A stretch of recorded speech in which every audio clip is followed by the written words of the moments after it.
An administrator has a ministerial duty to perform. Okay, so now look up the word ministerial. Ministerial duty, ministerial. It has a ministerial duty to perform. That was the word I was trying to think of, not administrator. The administrator has a ministerial duty to perform. So ministerial. That which is under authority area opposed to judicial, that which involves obedience to instructions but demands no special discretion, judgment, or skill.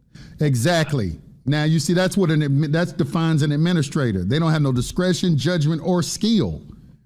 And that's why they'll tell you they're following, somebody's directing them to do something, which is the legislature.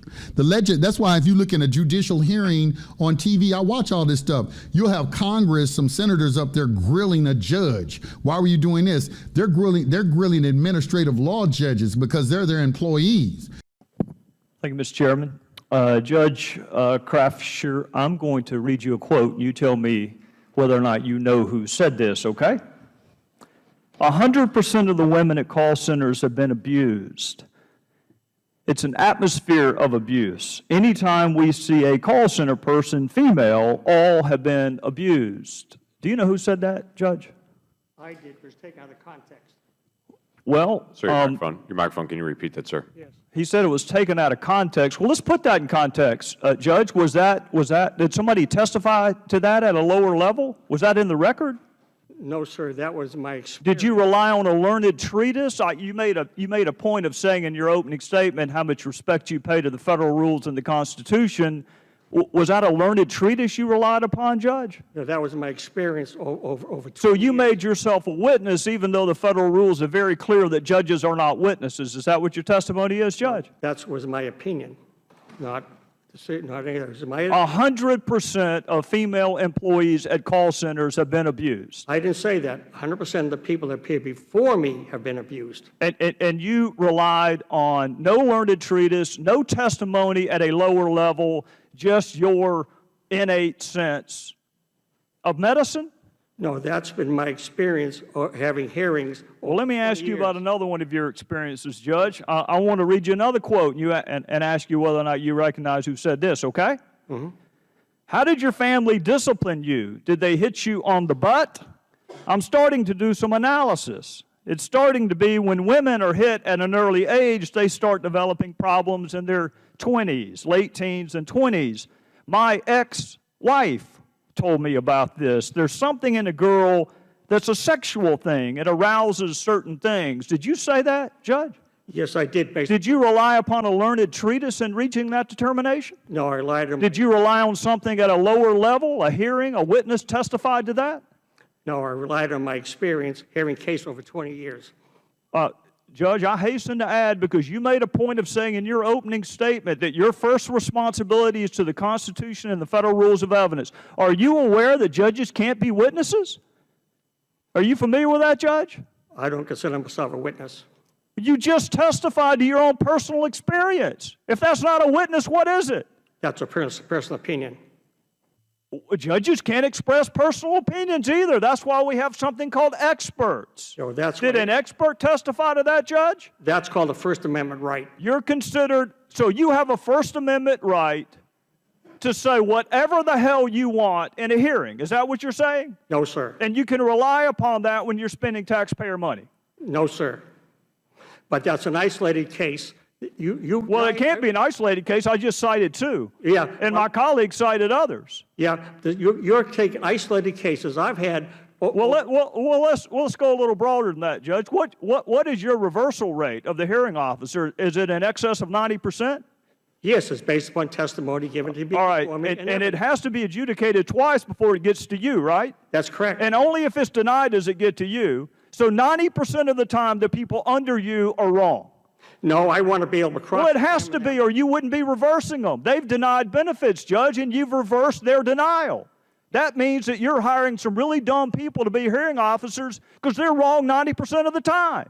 No, sir. I want to be able to cross-examine the people from Social Security. I'm glad you mentioned cross-examination. Right. I can't tell you how glad I am. Yeah. Because in every other court proceeding, there is someone cross-examining the witnesses, but it's not a judge. It's an attorney, and that's true in misdemeanor crimes, that's true in felony crimes, that's true in civil cases. So what I think you need, Judge, is I think you need an advocate and an attorney for the taxpayer in the hearing room. Because I don't want you cross-examining witnesses. If you really think that paddling a child leads to sexual issues, I don't want you doing the cross-examination. And if you really think that 100% of CNAs have been abused and 100% of females in call centers have been abused, I don't want you doing the cross-examination, Judge. Sir, we wear three hats. One hat is the Social Security hat. The other hat is the claimant's hat. The other hat is the Social Security hat. Where's the expert witness hat?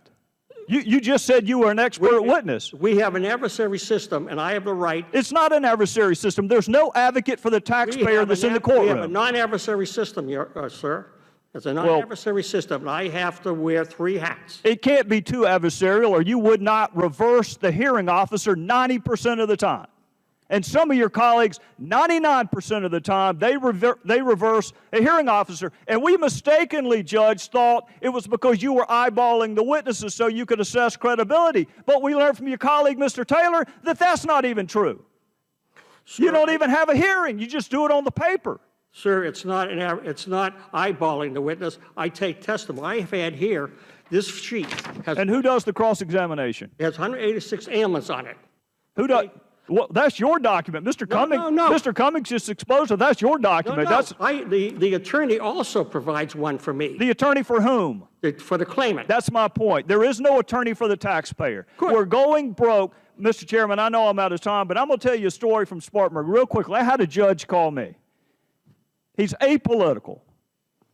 And he said, I just sentenced someone for calling under people's houses and stealing their copper.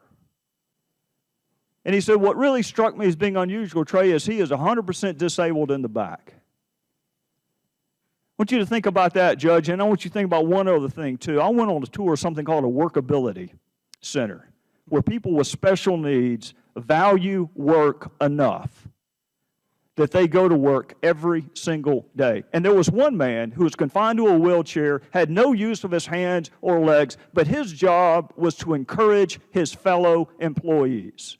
There is inherent value in work. And one reason your backlog may be so big is because it's so damn easy to get benefits. Not for me. Not for me. I hear every case. I see every person that's ever appeared before me. Everyone. You reverse the hearing officer over 90% of the time, Judge. 90% of the time, the person at the first level is wrong in your judgment, and you are citing your own version of medicine. 100% of the people are abused. That if you paddle a little girl, she's going to wind up with sexual issues, despite the fact it's not in the record, Judge. Well, you may be a judge, but you're not God. Well, let me explain to you. If I had this person in front of me that was down below, I can examine him on behalf of Social Security, and that would allow the claimant's rep. Well, then why don't your colleagues have hearings? Why do they do it on the paper? If it's that important to eyeball a witness and assess credibility and cross-examine them, why are you doing it on the paper? That's what I said in my remarks here. We need the ability to be able to have the witnesses who give any comment down below should be appear before me, so I can examine them, and they can be cross-examined by the. I want them being cross-examined by an advocate for the taxpayer, Your Honor, with all due respect, not a judge. Well, they need an adversary system, which we don't have today. Mr. Horsford. Well, they need an adversary system, which we don't have today. You don't see them up there grilling Supreme Court justices. They're not grilling them because they're on their level. A Supreme Court, a true judge is on the same level as a senator or a representative. He's just a different branch of government. Certainly. Thank you, Justice Scalia and Justice Breyer, for joining us. It's an honor to have you here today. Justice Scalia, I wanted to follow up on some things you had said in your opening statement, along the lines that it is and properly should be a difficult, cumbersome, time-consuming process in our constitutional republic to enact legislation.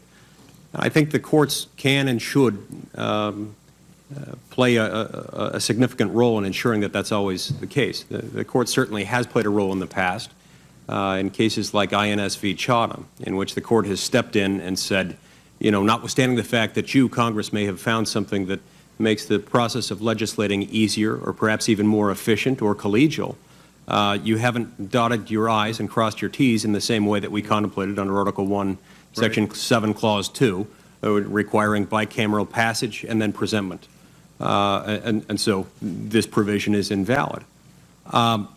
So let me ask you the question, is there also a role for the courts? Can you foresee a role for the courts in other situations in which Congress, some future hypothetical Congress, might do something different that would prove easier and more efficient and more collegial, but perhaps in a way that's antithetical to the Constitution? For instance, let's suppose that Congress, when legislating on the delicate and pressing issue of maintaining the proper records in the dog breeding industry. Since we're talking about federal legislation, these would of course be dogs either moving in commerce or taking advantage of some channel or instrumentality of interstate commerce. Since we're talking about federal legislation, these would of course be dogs either moving in commerce or taking advantage of some channel or instrumentality of interstate commerce. Since we're talking about federal legislation, these would of course be dogs either moving in commerce or taking advantage of some channel or instrumentality of interstate commerce. But a law in which Congress just passes a law saying we're outsourcing, we're delegating the authority, outsourcing, we're delegating the authority, outsourcing, we're delegating the authority to regulate dog breeding and record keeping for purebred dogs to the Board of Directors of the American Kennel Club. That passes both houses of Congress. It goes to the President. It's signed into law, and we then have outsourced the regulation of this practice to the American Kennel Club. Is that a situation in which you can anticipate the court might step in? Well, I would step in. I don't know if the court would. I was the dissenting vote in the first case involving. I hate to mention this with my friend Stephen here, since he was on the Sentencing Commission. I thought when Congress created a sentencing commission to decide how many years everybody should spend in jail, because presumably Congress didn't have the time to figure it out for themselves and just left it to this commission to do it. I didn't think that that was constitutional. So when Congress created a sentencing commission to decide how many years everybody should spend in jail, because presumably Congress didn't have the time to figure it out for themselves and just left it to this commission to do it, I didn't think that that was constitutional. So when Congress created a sentencing commission to decide how many years everybody should spend in jail, because presumably Congress didn't have the time to figure it out for themselves and just left it to this commission to do it, I didn't think that that was constitutional. So I am sure I wouldn't like your dog breeding body either. But I can't speak for the court. I don't know what the court would allow. Senator, of course you have to make those constitutional decisions. You take the very same oath that I take. The only reason I can look at a federal statute and say I have to disregard this because it does not comport with the Constitution, the only reason is that I've taken an oath to uphold the Constitution. You take the same oath. So, and we give deference to legislation on the assumption that the members of the Senate and of the House have tried to be faithful to their oath. And if indeed they're not even looking at or even thinking about the constitutionality of it, that presumption should not exist. So yes, of course you. So in that respect and to that degree, our oath to uphold the Constitution, our commitment not to overstep the bounds of federalism, means more than simply doing that which NLRB versus Jones and Laughlin Steel or Wickard v. Filburn might say that we can get away with in court. Well, I think you have to make your own decision about constitutionality. In normal times, you follow what the Supreme Court law has said. But we don't strike down any of your laws. People sometimes go, the Supreme Court struck. We never strike down your laws, gentlemen. We just ignore them. Where your law does not comport with the Constitution, it seems to be a law but really isn't, and so we ignore it and apply the rest of the law, the statute notwithstanding, as one of our early cases put it. But it's really you have the first cut and the most important cut. Thank you. Thank you, Mr. Chairman. But an administrative law judge is subordinate to the legislative officers, the senators and all of that. So they'll call them in and start grilling them. What are you doing over here? We didn't give you permission to do this, X, Y, and Z. So when you go into a U.S. district court, or when you go into any type of superior court nowadays, you're going into an administrative court and you're sitting in front of an administrator and they're enforcing statutes. So right there, they're telling you that anytime a judge is enforcing a statute, he's not acting in a judicial capacity, he's acting ministerially.